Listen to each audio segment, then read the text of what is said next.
Arab government.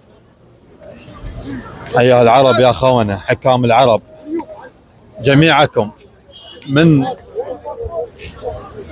57 أو 75 سنة إلى هذا اليوم متخاذلين متعاطين، ثلة صهاينة محتلين بهم مليونين شخص، حاكمينهم 2 مليارين مسلم، ما تقدرون عليهم. والله حرام، شلون تواجهون الله سبحانه وتعالى بتخاذلكم هذا الجبان؟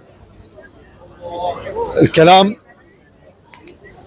يعني شوف، هذه هنا طبعا مانشستر، اوكي، صلاة جماعية بين المسلمين، اخوة سنة وشيعة، الصلاة هذه، وانتم متخاذلين دول عربية، بطل ماي ما تقدرون تدخلون غزة، مساعدات ما تقدرون تدخلون الى اخواننا في فلسطين.